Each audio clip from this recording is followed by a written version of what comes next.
Hello, my name is Chloe, welcome to my channel. Today I'm bringing to you my book haul and my wrap up for March. I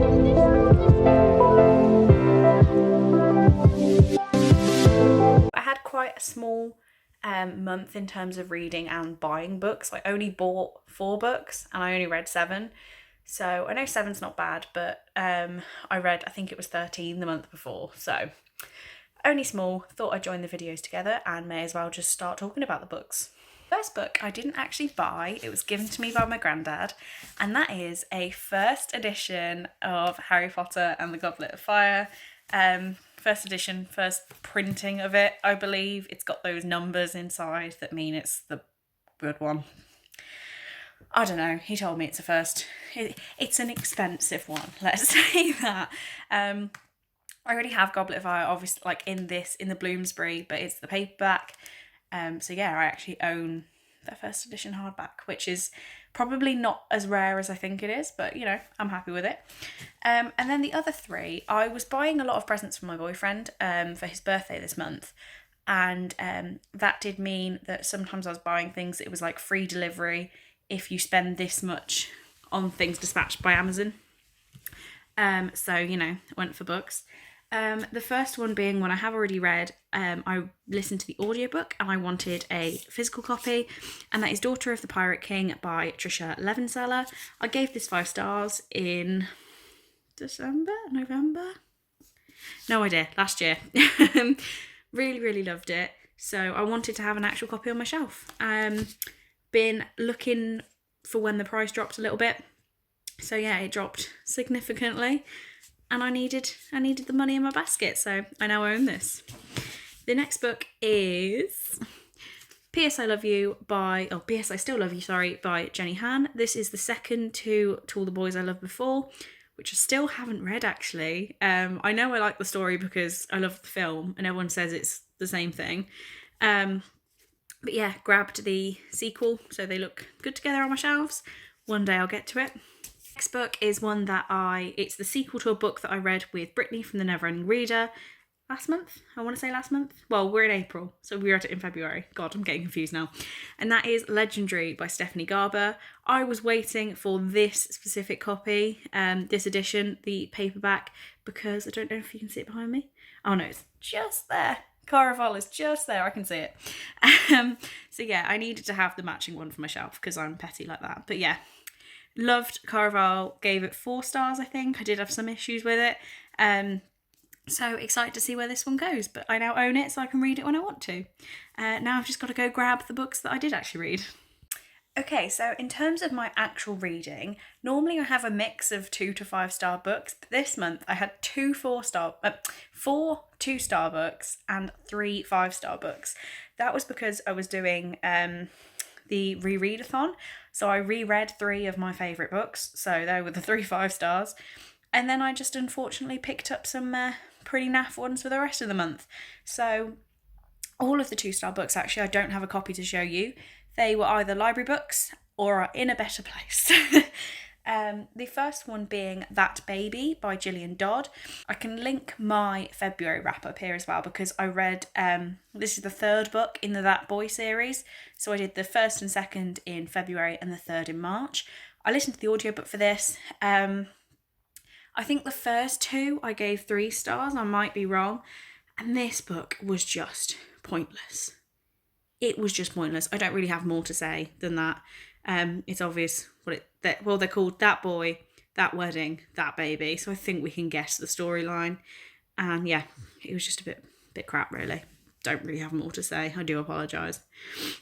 The next book was And the Ocean Was Our Sky by Patrick Ness. Yeah, the artwork was pretty, but I didn't get it. I did not get it. This is about whales where they swim down to the sky because it's backwards and they're like fighting whales. The artwork was pretty, don't get me wrong, liked it, but that doesn't get it the stars for me. It had to be the words.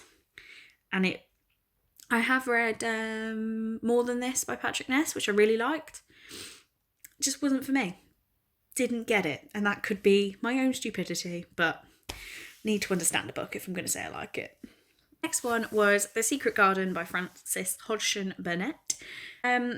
This I read, I had a copy on my shelves, saw that it was on Brittany's TBR, and yeah, I read it and left her little comments throughout the book so that when she reads it, she can see my reactions.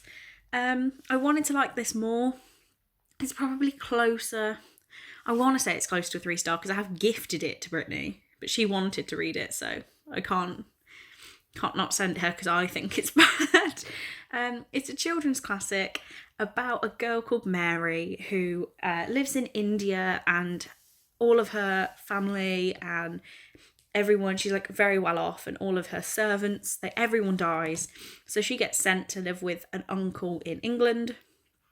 And yeah, it's just about her becoming a nice child instead of a bratty little thing, and there's a garden that's a secret. It's cute, but I didn't enjoy it.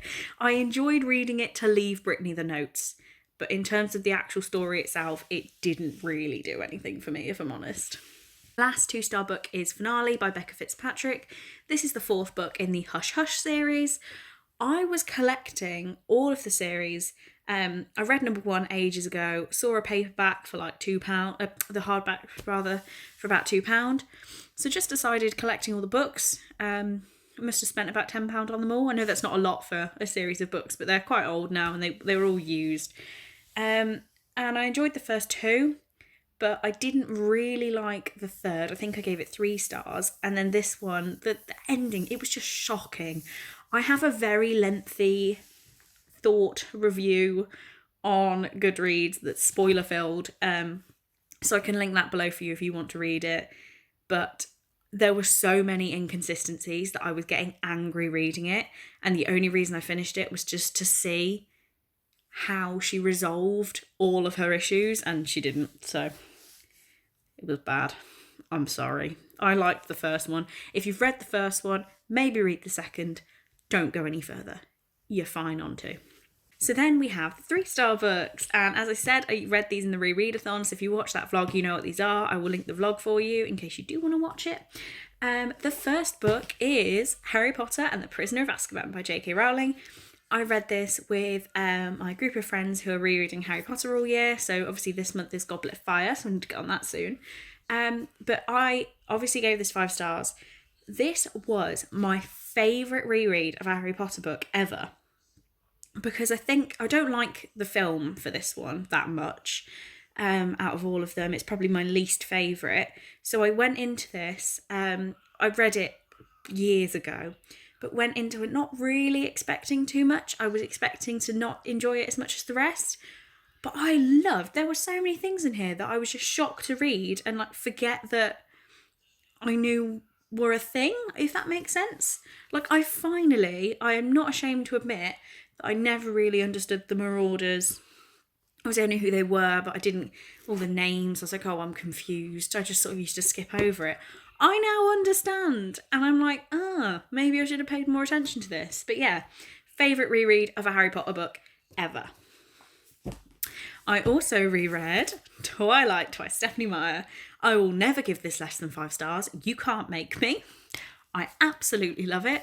I obviously know there are flaws in this book, but I just love it. And I'm not ashamed to carry on, like keep rereading them and keep enjoying them. It's something that makes me happy, so it's what I'm going to do.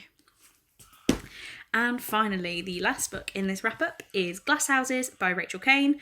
This is the first book in the Morganville series, of which there are 15 books that I want to get reread by the end of the year. We will see if that happens. But yeah, this is just cute. It's about a girl who goes to college 2 years early. She's very clever. And it turns out all the girls in her dorm are very mean and sort of evil and really want to hurt her. So she goes off looking for a house, and she finds the house of a man called he's 18, of Michael Glass. And then she basically finds out that the town's being controlled by vampires, and she has to learn how to survive. It's great. It is absolutely great. I keep these on the top of my bookshelf. Let me see if yeah, they're all up there, up to my next to my Jane Pop figure. Enjoy that view of my forehead for a second. But I want to get all of these reread by the end of the year. They're amazing. Don't care what you say. They pretty much are what got me into reading. So I will continue to love them and keep reading them. So that is actually all I have for you today. I'm hoping to read a bit more in April to update you on, because I'm obviously doing the Magical Readathon with the owls. So I should have a good amount of books, but I'm also really busy. Like, I'm currently procrastinating from finishing my dissertation by sitting and filming this, but I knew this had to be done as well. But yeah, so I have a lot to do. And side note, last week I had 50 subscribers. I now have 96. Where have you come from? But thank you so much for being here. Maybe we will hit 100 and we'll make it happen. And then my Owls TBR has like 600 views. It's absolutely crazy. Like, I don't know where you've come from, but thank you for being here and please stick around. I'm gonna film another video for you now. So I hope you enjoyed this one, and depending on when I upload this, see you in a few minutes in the next one.